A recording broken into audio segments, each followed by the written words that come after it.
Hey, welcome back to Thronebreaker. Let's go see what Demoven's got to say, shall we? It'd be an honor to fight at your side, Majesty. Side by side, we'll kick those black clads across the Yoruba. Long live Eden! Long live Rivia! Long live Hyrule! Side by side, we'll kick those black clads across the Yoruba. Side by side, we'll kick those black clads across the Yoruba. It's kind of like the beginning to The Witcher 2, isn't it? I wonder if that's on purpose. Oh, wait, is this the beginning of The Witcher 2? The Lyrian Corps neared Deja vu, it could be. and it could not have been on a more idyllic day. The sun shone, birds sang, trees rustled in a light breeze. But Meve saw it as she had at the war's start. Walls illumined by a fire's glow, the cries of fleeing civilians, the stench of burning flesh. As on that day, Aldersburg was under siege. At this time, Eden's flags fluttered in the field, while Nilfgaard's tattered sons crowned the fort's towers. The Queen found Demoven's tent without difficulty. Made of sheets of silk edged with silver thread, it posited, Seems the realm's restored to a virtuous path. muttered Meve. Aha! There she is! Queen Meve, savior of the North, the Sun Slayer. Mockery I don't appreciate. I wouldn't dare. Not my words, those. You've been painted thus in song. Master Dandelion himself wrote a ballad, The Battle for the Bridge. If you take the bard at his word, you're as fierce with a blade as any witcher. Is that jealousy I hear? To be perfectly honest, Meve, it is. For I hadn't the pluck, nor resolve. And when all the North tucked tail, went to shite, you alone stepped up and bared your fangs. Let it be a lesson for the future to us all. You called out the future. Tell me, how's your son? Baldwin. Ah, growing like a weed he is. And spitting image of his old man. Good news all, especially given the mother's profession. She's now Countess Demeretta of Gullet, a lady of the court. Ooh, your lawful wife must be thrilled. Hard to say in truth. I've not seen her in some time. Duty keeps me away, you understand. You work hard, I'm certain. Many a night, too. You might say so indeed. But enough about me. As we're chirping away like two gossips in the field, do tell me, what a villain. He's here with me. Ah, in chains, perhaps? No. In coronet and robes. We came to an understanding. What's past is past. A lecture? What do you mean? My dear, this war won't change a bloody thing, you know. Nilfgaard will be Nilfgaard, the North, the North. We'll sign a truce, the Blackclads will turn tail towards home. But the old borders don't satisfy us so. I'm perfectly satisfied with them, thank you. And I just wish other folk would respect them too. Eve, you're one hell of a warrior, but you're no strategist at all. Your perspective, you've got to broaden it. Nilfgaard, we cannot allow it to regain strength and spirit, else we'll face another invasion within a decade or two. Measures are required. Preventive, preemptive, whatever the learned call it. Build an army, a vast one, wait in ambush, and when they least expect it, break their bloody spine. Just think if we were to join forces. Enough. Don't wish to hear it. Won't even entertain the thought. I'll help you take Aldersburg, but then I'll go home, where, God's willing, I'll live to a ripe old age. As you wish. We can mount the assault at any time, but But my scouts report a small Nilfgaardian force approaching from the south. They've stayed off the roads, moved only under cover of night, escorting someone. who? I've no notion. Could be a mage. Devilishly unpredictable, that lot. Could wreak havoc in our ranks. Either way, Before we rush at the walls, we must make certain they don't reach Aldersburg at all. I shall see to it. Are you sure? You've just arrived. Must be weary after the long journey. An understatement if I ever heard one. But I wish all this to be over, quickly. Neve set out after the Nilfgaardians immediately, a cavalry escort in tow. Her unmatched scouts, who had led the army through the mountains of Mahakam and Angren swamps, quickly found the enemy's trail. This way, Your Grace. It's not far now. That very same day, Meave's force caught up to the mysterious black-clad unit. Lyrian riders surrounded the foe, forcing the Nilfgaardians to halt. All fell so quiet, the creaking of taut Lyrian bowstrings could be discerned. The common tongue. Which of you knows it? I do, Your Majesty. You also know who you deal with, I see. What is your name? Kaldvin, Your Majesty. At last. A Nilfgaardian name I can pronounce. So, Kaldwin. It seems this war will reach its end in 2 days' time at the most. 'Twould be silly to die today, wouldn't you agree? It would, milady. Precisely. I've spilled enough blood. I've lost the appetite for more. So, provided you don't give me a good reason to kill you, you'll walk away with your lives. Now tell me. You carry something for General Ebdahi. What is it? A letter. Urgent to the point of insanity, it must be. Who wrote it? The dear Madam Ebdahi? No, Your Majesty. The Emperor. My. A letter from Emir himself. You must be an important person. A noble, or... Yet your uniform is simple, with no discernible distinctions. Who are you truly, Kaldwin? A spy? A simple messenger, Your Majesty. Don't lie. I know messengers, how they travel. Alone, armorless, atop a swift steed. You're escorted by cavalry of the heavy sort. For I often carry orders the recipients don't wish to perform, thus the escort. Give me the letter. I've sworn to deliver it to General Ebdahi, or to die in the quest to do so. Oh, very well. My translator shall read this letter, then return it to you. You shall break no vow, and who knows? You might even survive. And if I refuse? Guess. So be it. I accept your offer. Meave's translator cracked the seal and read. And as he read, his eyes grew wide as saucers. Then he whispered in the Queen's ear. Truly. And you're certain you're not mistaken. The wonders of this world. Kaldwin, consider this your lucky day. I allow you to complete your mission, with one proviso. And that is? That when you hand him the letter, you will give the General my regards. As Kaldwin and escort set off towards Aldersburg, the Lyrian soldiers looked at their queen with disbelief. To leave a Nilfgaardian to fulfill a secretive task. Meave failed to stifle a rather mean laugh. They'll understand tomorrow, she thought. Huh. General Ebdahi had prefaced Lyria's and Rivia's invasion with a series of arrogant demands. The Nilfgaardian had been impudent, as he had felt sure he'd achieve a quick and decisive victory. Yet several months on, he too received an ultimatum. One signed by Emperor Emir var Emreis himself. The missive was concise and left no room for interpretation. With General Ebdahi dead, the Nilfgaardian army descended into chaos. The kings of the north, united, took advantage and struck at the foe. Their victory was complete. The Nordling forces cheered their commanders and monarchs, but for none so vehemently as the one queen among them. Many dream of achieving the impossible. Meave had done it. Through wit, determination, and boldness, she had thwarted the Nilfgaardian invasion. The queen would rule for many more years. Stern, yet ever just.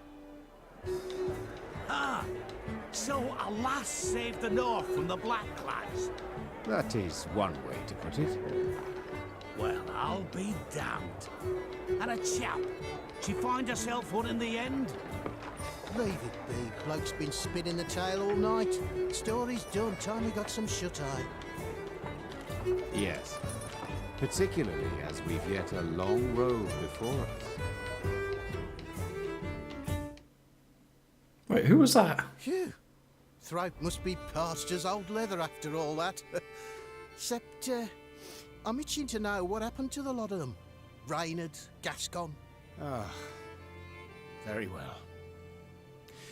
Whom shall we start with? Willem? He worked hard to regain his mother's trust and respect, took on many daring missions regardless of the risks. The lad who Nilfgaard had wielded as a tool now sowed terror along its borders, and appeared a successor most worthy of Meve. Meve spared no expense in bidding Gascon farewell. His peer lords themselves bore the casket, and soldiers in parade dress beat the funeral drums. The Duke of Dogs, a marauder, was interred with honors befitting the truest of royals. As news of the Nordling victory filtered south, Nilfgaard's inhabitants greeted it with disbelief. Returning Imperial soldiers told stories of Lyria's cruel queen, who murdered prisoners and sullied sacred laws. They referred to her as Gvaeldet, the bloodthirsty one. Once the Scoia'tael had withdrawn from the northern realms, non-rebel elves and dwarves emerged from the woods. Though they returned to their homes in human communities, they lived in fear of their neighbors, aware that the next massacre would eventually come. And Meve? As I said, she ruled with an iron hand, not fist, and with her son's unwavering support. She could now trust him again. A great victory, greater even than Rivia's liberation. And now, if you'd allow me... Course. Leave him be, lads. Let him get some rest. Till the time comes for the next tale.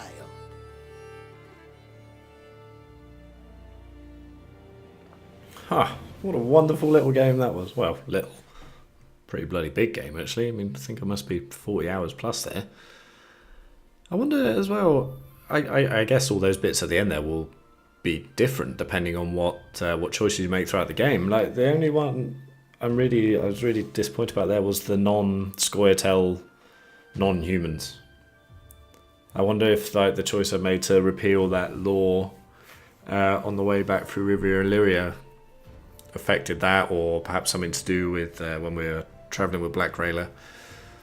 The other ones I'm okay with. I mean, that was a beautiful thing for Gascon there. That was really nice. That was a really great character arc as well. I really like Gascon as a character. Very, very cool. And the cast as a whole I thought were great. Really varied and often conflicting, which made the decisions really, really difficult. That really, many of them I was looking at them, and it summed it up perfectly by saying you've chosen the lesser of two evils or whatever, because most of the time neither of them were particularly good answers, you know. But the characters were good. They're good and varied. It's a shame we didn't have like an elf character. Maybe that would have been cool to come with. I mean, maybe there was. Maybe I just made wrong decisions that didn't lead to that.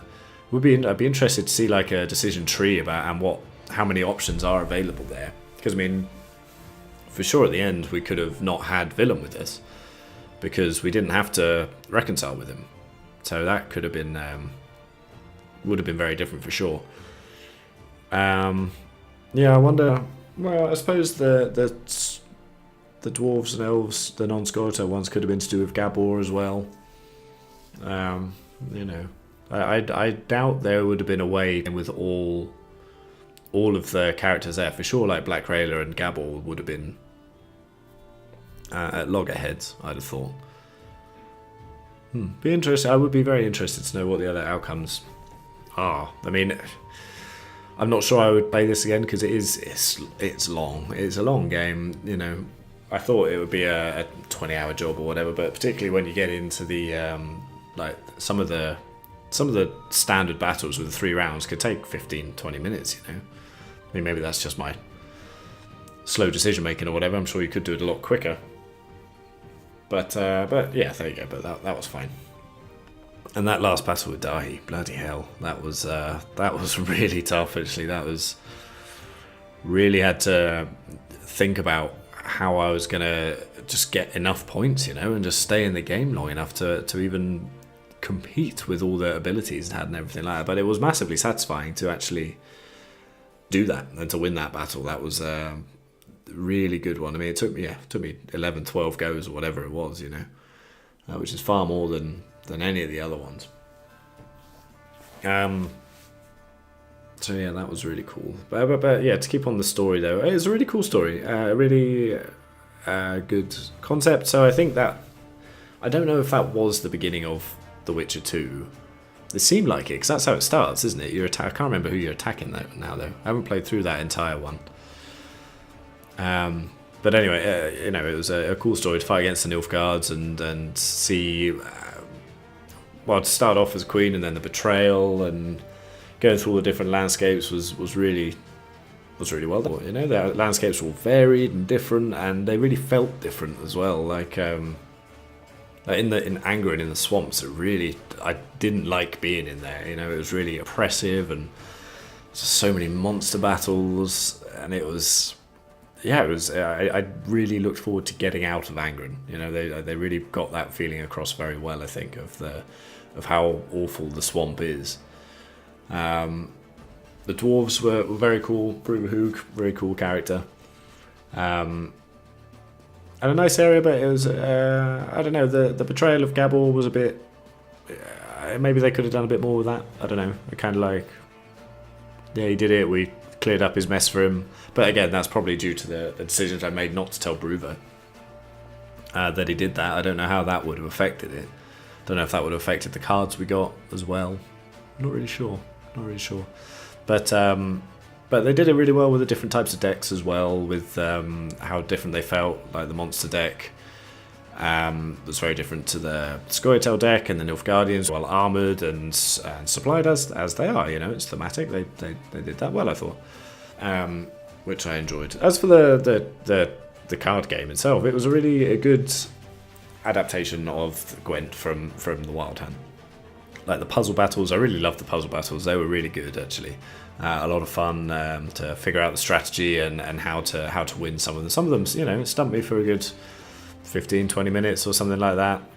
Some of them were just fun references to other little things.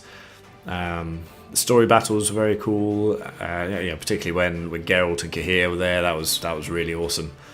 Would have been nice maybe to travel with them for a little bit. I don't know, but then it would make it a Geralt story instead of a Meve story, I think. So perhaps I did do that the right way. But it was good to see them anyway, and because that was quite a big part of the book that I remember as well was when Geralt got knighted in the Battle of the Bridge. So it was nice they tied that in there. The thing with the rounds and getting the 3 cards at the end of the round, I'm not sure that worked so well though, actually. You know, because in the Wild Hunt Gwent version, getting a card advantage at the beginning of the round was huge. That's pretty much how you won most of the games, really. But that kind of wasn't really a factor in this type. But it didn't really make any difference. I suppose it kind of led you to be a bit more aggressive, really. You know, to try and win it in the first 2 rounds instead of going for the third one or whatever. Except for the Dahi battle at the end there.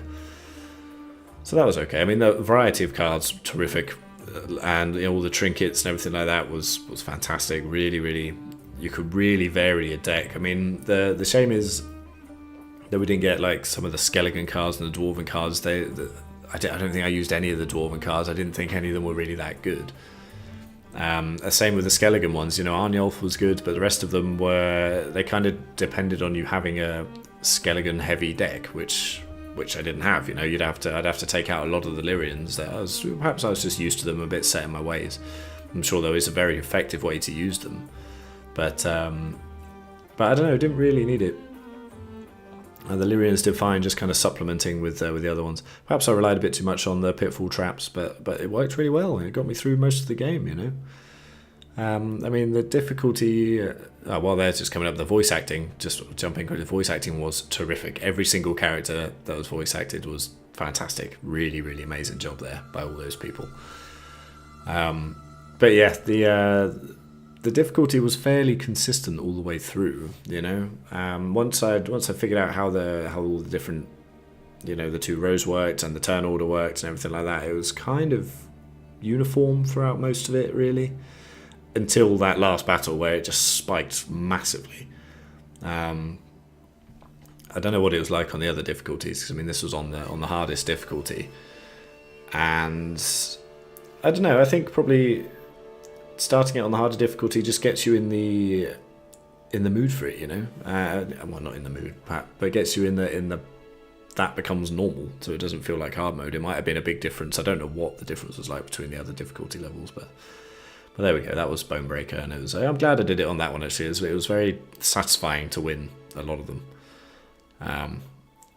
Very satisfying indeed, and it was really nice to dip back into the Witcher world, because it is a world I love, and it's I'm sad I didn't get into it when I was younger, when the first games came out. It kind of went right past me, and I didn't even Witcher 3 came out, like I'm sure a lot of people were the same, but that came out and just fell in love with it, read all the books, and so it was really nice to dip back into this and explore and do some really good decisions to be made.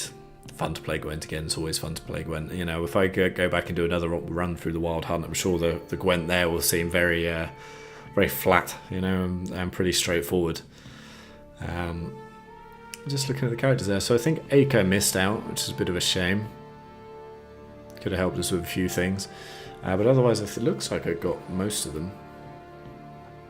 But yeah, so thoroughly enjoyed it, a lot of fun, and I would certainly recommend it, certainly to anyone who likes the books or the Witcher world, or any of the games, particularly the third one, you know,